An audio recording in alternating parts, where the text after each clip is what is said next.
Hi, if you enjoy this clip, please visit my YouTube channel, Russ's One Idea Podcast. Peace out. I was saying that the other one, his missus wanted to go shoe shopping over Christmas. So bear in mind, he's loaded. He's got Tatami's a massive business now. He earns good money. Do you know what I mean? He's loaded. But his girlfriend his wife dragged him Christmas shopping with her. And every time she went in the shoe shops, he'd go straight to the sale rack, found all the men's shoes, all the women's shoes in men's sizes, and he'd buy all the ones off the sale rack. Anything that was on sale in a men's size, he'd buy. So he kept buying these trainers. Well, not trainers, it was like high heels and sort of women's shoes in men's sizes, and kept buying them up. Went home, sold them all on full price on eBay for all the cross dresses for Christmas shopping, all the sale auctions, and he reckoned he made all the money he spent Christmas shopping with his wife. He made back just by selling all these sales women's shoes in men's sizes on eBay during Christmas. Because like a lot of people who cross-dress in the house obviously don't want to go out and go buy them themselves. So they just buy them off the internet. So he was putting on eBay for lower than the sale price and making a killing. Brilliant. That's the thing. Like people who want money, they make their own. Do you know what I mean? Like I would have never thought that. Yeah, I wouldn't have done it. I'm not good at making money, you know what I mean? I'm not someone who's into money. More than money, I'd prefer to be your age and have your lifestyle, you know what I mean? I think that's for me, that's a lot more rich than having a load of money in the bank. You know, I don't want on my tombstone here lies the richest man in the graveyard, you know what I mean? I want to be like, I'm getting pissed off with people now at the moment because I've just come to Kenya and like I was traveling around South America. Yeah, and everyone, stay safe, be careful. It's like, fuck off.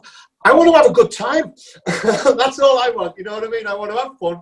I want to have a good time. I'm not going to try and do something stupid, but I want to live my life. Yeah. And that's why I'm talking to people like you, because you're living the life you want. You know what I mean? You're following your dreams, you're going for it, and you're succeeding as well. Yeah. So when I was 17, same sort of mentality as that. I had a couple of things where I didn't really know what I was doing. I had a little injury, so it means my judo career I had to make a decision about an exit plan a bit sooner than I was prepared for. I wanted to go into boxing, but the amateur boxing board control were flat out refusing me. And I had no amateur boxing experience to go into a pro, so I was sort of struggling. Yep. So I was like, while I'm waiting for my pro license to go through, I'll do some jiu-jitsu comps. And then I didn't really want to. I had a lot of things I was stressed about, and I just wanted to get away. I want to do something. I'd always travel with judo, so I was like, I want to find a way. So my jiu-jitsu coach was like, if you want to go to Brazil, mind, he's like, I can sort it out for you. He's like, I know a guy who does a jiu-jitsu academy there and get you sponsored. So I was like, yeah, perfect. So I was like, sort it out for me. So he came back to me and said, look, when do you want to go? So I was like, I'll go next month. And they were like, what do you mean? I was like, tell him I'll be there next month. So I didn't tell my parents. I was only 17. I went and I fundraised the money on like a fundraiser. Because back in the day when I was 17, so that's 7 or 8 years ago, 25 now, yeah. So 7 years ago, 8 years ago, they were like, people were doing fundraisers a lot, you know, GoFundMes and stuff like that. You could get away with it. So I did a GoFundMe just to cover my flights.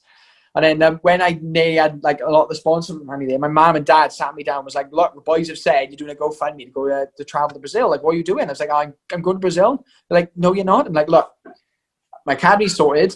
I was like, I sorted it out. Transport from the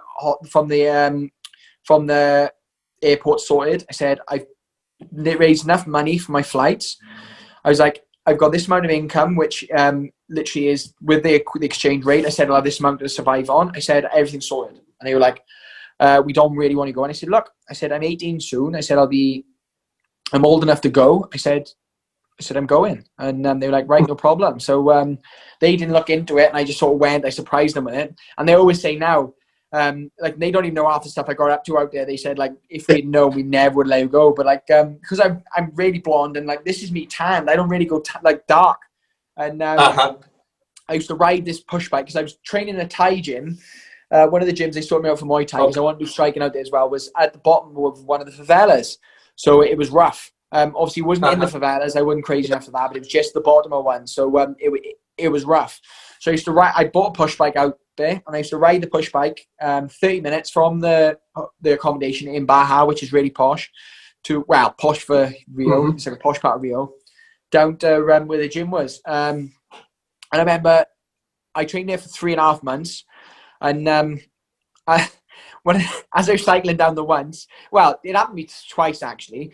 You get a lot of Brazilian men hated the gringos, the foreigners, and because I'm white, I never really tan. I was bright, bleach blonde. I used to get knocked off my bike deliberately, so there'd be cars literally flying in my bike and running me off the road.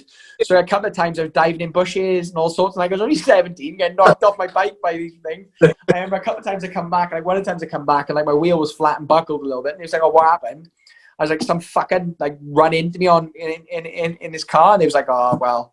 He was like, "Wear a hat next time," and they just laughed. But I remember I turned up to the gym, obviously, because I got knocked off the bike and the tire was flat, I had to run the bike there. And sorry, someone rang me a minute ago. Were you still there? Yeah. I remember I had to run there, so I was late. And when I got there, the Thai coach couldn't speak any English, only... sorry, I think that's the hospital ringing about my brain scan, so we may have to go because he just rang me again. Is there any chance, obviously we can end it now, because they just rang me twice. Yeah. But yeah, it's been fun. Sorry to have to love you and leave you, but yeah, they're ringing. It sounds important. They've just rung twice in a row, so I'll have to go. Brilliant, mate. Thanks very much for your time. Peace out. And sorry to keep talking. After this fight, we'll do another interview. After this fight, we'll do another one, and I can talk crap to you again. I want to hear that story about Brazil.